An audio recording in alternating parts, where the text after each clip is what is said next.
A man is dead after a shooting at a Raleigh gun range. I'm live on the scene as well as Raleigh police. We're working to figure out what happened here. Then, caught on camera, a man assaulted inside a Chapel Hill bakery. New tonight what the victim says happened and the search for a suspect. Plus, a man charged with pointing a gun at trick-or-treaters in the Hedingham community. What a neighbor says he witnessed before the arrest. New freeze warnings are in effect from a blast of Arctic air, but these chilly temperatures are changing. When to expect a warm-up. Right now at 7 o'clock, we have a frigid night on tap and a freeze warning that affects our entire viewing area. Thanks for joining us. I'm Dan Haggerty. And I'm Ashley Rowe. Just take a look at these low temperatures. See, Raleigh, 29. Meteorologist Kat Campbell is in the WRAL Severe Weather Center with when this goes into effect. Kat. At midnight tonight is when our freeze warning will go into effect, and we could spend several hours below freezing. Town by town, check out these numbers. 24 in Roxborough, 28 in Rocky Mount and Roanoke Rapids, 27 Lewisburg, 25 in Siler City, and 28 in Durham. Now, just to the south, 30 is the warmest low on the map for Fayetteville, Clinton, and Goldsboro, 29 in Smithfield, 26 in Sanford, and 27 in Southern Pines. A cold start tomorrow morning. The freeze warning in effect from midnight through 9 a.m. And this is likely to put an end to the growing season across most of central and even parts of eastern North Carolina. But our first freeze of the season for many of us running right on par. Tomorrow is November 2nd, and the new average first freeze given the 30-year climate normals is November 3rd. I'll have a closer look at when temperatures rebound again coming up. All right, Kat, thank you. So we continue to follow breaking news in Raleigh right now. In the last 15 minutes, police cleared the scene. This is a shooting that happened outside of a shooting range where a man was killed late this afternoon. WRAL's Willie Danley has been there. If you've been watching our newscast tonight, Willie, you've seen him out there for hours at this point, really before we knew much of anything. Willie, what have you been able to learn as we go a little further into the evening? Well, Dan, Raleigh police haven't answered many of our questions, but they did confirm that this is a death investigation that happened after a shooting. Take a look at this video that I captured earlier tonight, and you can see how large of a scene it was here at this gun range on Tryon Road in Raleigh. There were around 14 or 15 Raleigh police cruisers here when I arrived, as well as a few ambulances. And it was just a few moments ago that the coroner arrived and removed the body from that building. We're still working to figure out what led up to this shooting. Was it a gun that belonged to the range, or a gun that belonged to an individual, or was this self-inflicted? We're going to get those answers and keep you updated with what we know when we know it. Back to you. Thank you. Let us know. Talk to you soon. A quick stop at a Chapel Hill bakery turned violent. A man was picking up a coffee when another man comes up and punches him. This is actually the moment right after the incident. People then started to come over and rush in to help. WRAL's Carly Haynes is live outside that bakery right now. Carly, you spoke with the victim about his road to recovery and the questions he has tonight. That's right. We're here at this bake shop. It's off East Franklin Street in Chapel Hill. The owner here says it's a super safe and busy area, and no incident like this before has ever happened here. That's what makes what we're about to show you just that much more shocking. And we do want to warn you, this is very hard to watch. WRAL got the surveillance video and heard from the victim about what he does and does not remember. To the counter at the bakery to order a coffee. As he gets called up to get his order, another man who is standing by punches him in the face in what appears to be a random attack. The suspect then walks out. A few seconds later, people start helping the man up. The victim in this video met with us to explain what he remembers. He didn't want us to reveal his name. He tells us he was left with a broken jaw and a serious concussion, so he's struggling with his short-term memory. He's also shaken up and confused. How could someone coop up this much hate and energy and disrespect for someone else in your community and just at random attack someone like that? Chapel Hill police are still actively searching for the suspect in this video. The victim tells us he's going to be more aware of his surroundings, but definitely a scary experience for him. Oh, I can only imagine. Carly Haynes live in Chapel Hill. Thank you. I'm Mark Boyle in the WRAL Live Center tonight. Investigators say a man threatened to shoot several children is in custody. Before he was able to do this, they got a tip, and that's what led police to him. On your screen right now, this is a picture of Kevin Douglas, 46 years old, from Cary.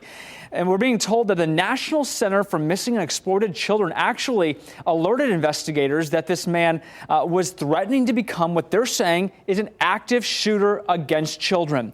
He now faces charges related to cyber stalking and communicating threats. This release telling us tonight they are thanking everyone who heard the tips, called in investigators, and they're able to track this man down. Without incident, he's facing those serious charges tonight. Back to you. Oh, my goodness, Mark. Wow. And to make it even more shocking, listen to this next story. A man is in jail tonight, accused of pointing a gun at children, again as young as 6 years old, in the Hedingham community on Halloween night. Neighbors on Royal Adelaide Way say around 7 o'clock they noticed a man shouting at trick-or-treaters, knocking candy out of their hands, and pointing a gun at them. According to Warren's, police showed up. They smelled alcohol on the homeowner, 43-year-old Daniel Graham. He was arrested and charged with several counts of pointing a gun and assault on children. Some neighbors who didn't want to be identified described the situation as terrifying to those children. A year and a month, and the Hedingham name has to come up again, referencing a gun. It's disappointing. That neighbor there says the children were crying after the incident. Just imagine that. So Graham, as you see him there, he remains in Wake County Jail. He's under a $20,000 bond. It's just disturbing seeing how many times these children are being alleged victims or targeted. On Halloween night, you know, yeah, I know. Going door to door, getting candy. So the city of Raleigh, they have refused to make anyone available to answer any questions tonight about their decision to cancel the Veterans Day Parade just 4 days before it was supposed to happen. And now the Wake County Council of Veterans, which has put this parade on for decades, is scrambling to notify more than 80 groups that had planned to participate. This is their main issue. It's the timing of all of this. Being told by the city late yesterday afternoon, after the city had already approved the permit for the parade, that they will no longer be allowed to include vehicles. The city in a statement saying, quote, upon further review this week, city staff recognized the size of the vehicle caravan planned through downtown created a risk to public safety. Raleigh's mayor told WRAL yesterday that this decision was made in an effort to keep consistency with its decision to not allow vehicles in the Raleigh Christmas parade after 11-year-old Haley Brooks was hit and killed by a runaway truck in last year's event. However, since city officials are not taking our questions today, I can't tell you why they didn't consider the involved vehicles in the Veterans Day Parade earlier. In fact, the city sent a letter acknowledging the vehicles as recently as last week. Organizers of the Veterans Day Parade are frustrated that the city did a 180 just days before the event. We jumped through all the hoops. We thought everything was great until 5 o'clock last night. I wish the city had at least notified us weeks earlier. Then we could have made attempts to try to do something different. It's important to note that Saturday's 11 a.m. ceremony for veterans will still happen at the War Memorials on the north side of the state capitol downtown. Dan, over to you. Coming up in just a few minutes, a closer look at the parade that will go on as planned in our area. We should say today officials reported the first flu-related death in our state this season. The Department of Health says 2 adults in the western part of the state died in the 3rd and 4th week of October. One person tested positive for both flu and COVID-19. One person was over the age of 65. The other was between the ages of 25 and 49, though no other details will be released, we're told. Data from the state shows ER visits for all respiratory illnesses are up.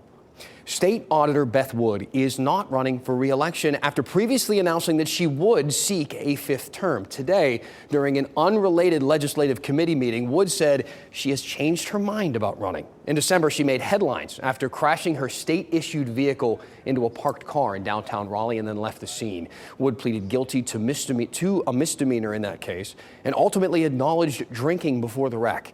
No Democrats had publicly announced a run against her at this point. At least 5 Republicans have announced runs. A partial win for Governor Roy Cooper today in a legal fight over a new law that takes away some of his powers. Attorneys for Cooper asked a 3-judge panel to put that law on hold while his legal challenge goes forward. WRAL Capitol Bureau Chief Laura Leslie reports the judges agreed in part, but not completely. The 3-judge panel ruled that Governor Cooper is likely to win some parts of his case, but maybe not all of it. A lot depends on how you define executive power. The new law takes away the governor's power to control who sits on boards and commissions that set important policy, like approving multi-million-dollar job incentives or planning highway construction. Cooper attorney Jim Phillips said those appointments are one of the ways the governor exercises his executive authority. He said giving them to state lawmakers violates the separation of powers in the state constitution. They seek to make the law and enforce the law. And that is what our framers warned against time and again. It's what the king did and what they were bound and determined not to allow to happen here. Representing Republican lawmakers, attorney Matthew Tilley said the legislature in North Carolina has always been more powerful than the governor and is within its right to take over the boards and commissions it chooses. To the extent that the governor has an ability to set executive policy, it is within the confines and the boundaries set by the General Assembly.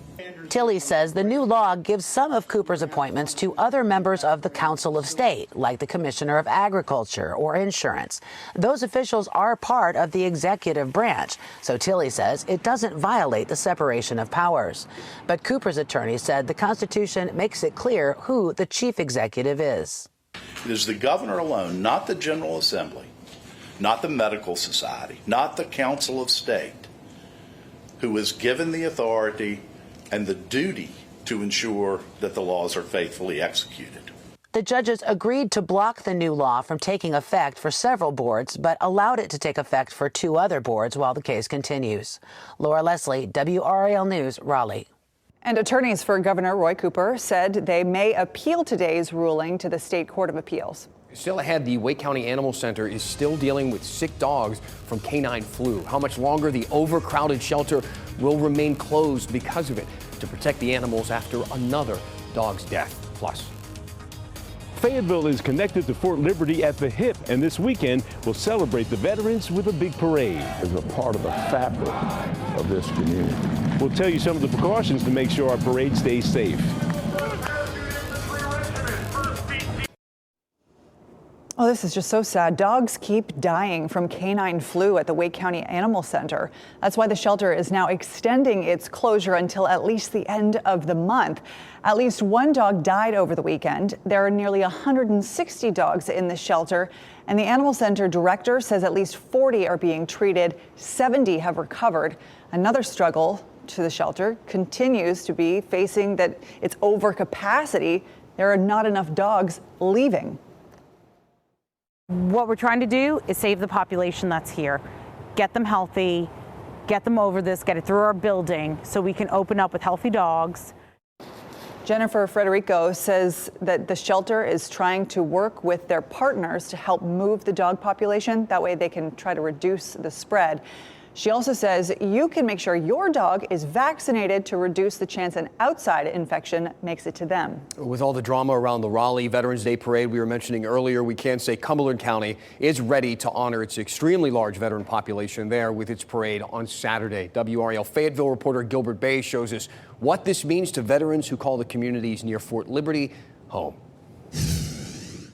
Well, this is Iron Mike. This statue represents the 18th Airborne Corps and Fort Liberty. You know, Fayetteville and Fort Liberty are connected at the hip, and this weekend, on Saturday, we'll celebrate that relationship with a big parade. There's nothing like a parade to warm your heart and put a smile on your face. Fayetteville is celebrating its 27th annual Veterans Day Parade. I was the MC 27 years ago and look forward to calling out the floats, marching bands, and veteran organizations that make this parade extra special. Lieutenant General Christopher Donahue, commander of the 18th Airborne Corps in Fort Liberty, and his command staff are Grand Marshals. Well, I mean, the first thing, Gil, is it's an incredible honor to represent all the veterans and active members of the community men like you, women, like many of the people serving in political positions right now across the board and what they're giving back to the community. This is a really big deal. North Carolina is home to more than 750,000 veterans, making up nearly 10% of the state's total population. Michael Reinbert is one of them. It makes me feel proud that I got to serve my country, and my son is actually in the Army right now too, and it really does me good when I see that, when people are out celebrating the veterans in the parade.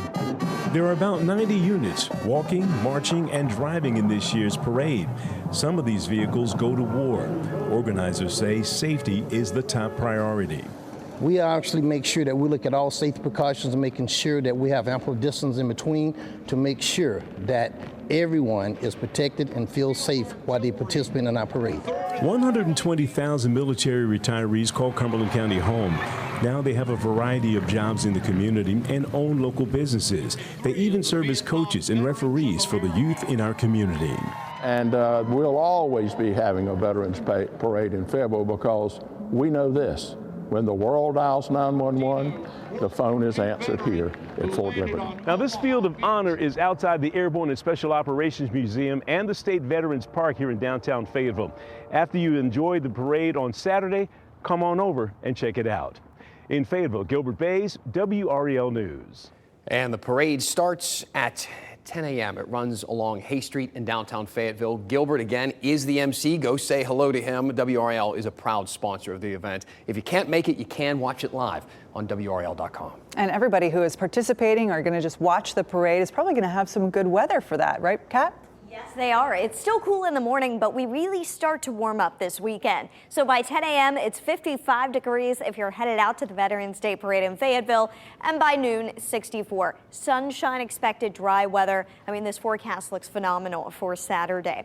Let's take a live look in Fenton. Check out the ice skating rink all lit up in Cary. It's beautiful out there tonight. I love these string lights that they have. It feels cold enough to go ice skating. Low temperatures tonight are going to be in the 20s. It's 41 in Roxborough right now, 46 in the Triangle, 40 in Southern Pines, 38 already in Goldsboro, and temperatures just keep falling tonight. We'll be in the 30s for several hours, and then early tomorrow morning, we wake up to temperatures in the upper 20s to lower 30s. Clear skies, light winds, dry air tonight.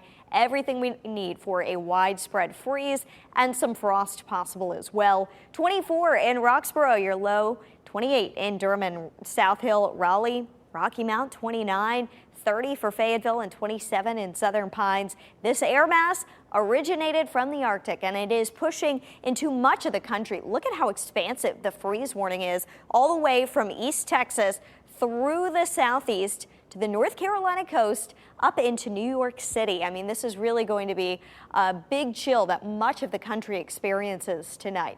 We have the jet stream oriented like this. We call this a trough, this dip in the jet stream. And what this does, it is an open door for all that Arctic air to spill into the East Coast. However, as we get to the end of the week, we begin to see our jet stream pattern shift, and there's no longer that open door. Instead, the jet stream flows from west to east, and with that, we've got some warming and cutting off our Arctic air mass that's trying to flow in. So your weekend warm-up comes with 65 Friday afternoon. I should mention it is still cool in the mornings and evenings, so just keep that in mind. You'll want to dress in layers this weekend. 72 on Saturday, 73 Sunday, a bit more cloud cover Sunday, along with about a 20% chance for rain. Most of us will see lows in the upper 20s tonight. As we look ahead tomorrow night, upper 20s to lower 30s again, and then 30s for Saturday morning. Clocks fall back this weekend. That means you'll get the extra hour of sleep, but the sun will be setting even earlier by the time we get to Sunday. Next week, we've got a warm up though. High temperatures back in the mid to upper 70s to start the week. And then there are signs that temperatures come crashing back down as we get toward the end of next week. All right, Kat, thank you. Still ahead, the day after Halloween, a sign of the holiday season. Yes, inside look at how the Biltmore estate is already getting into the Christmas spirit coming up.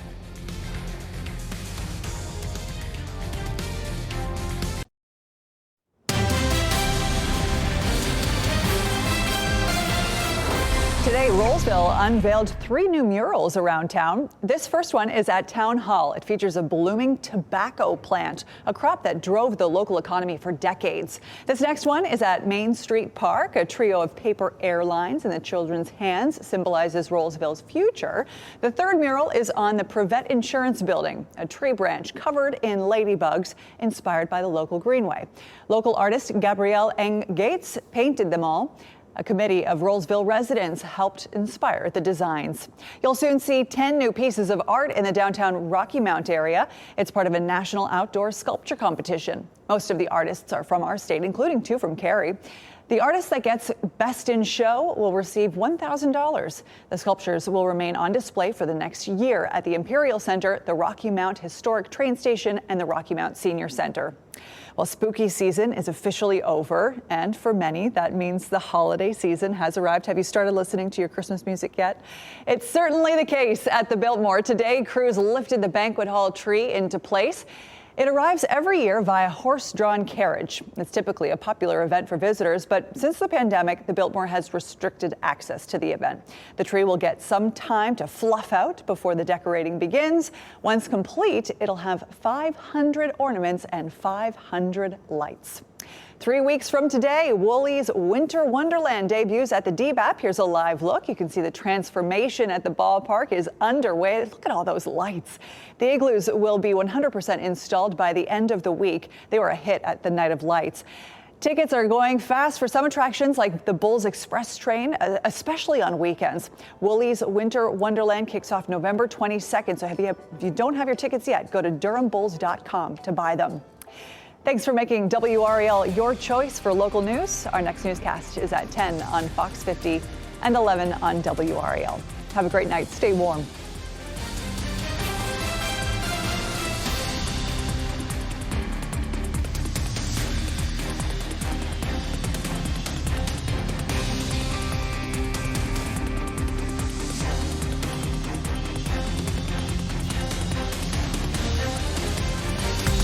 Watching WRAL News over the air Channel 34 and Spectrum Channel 1257.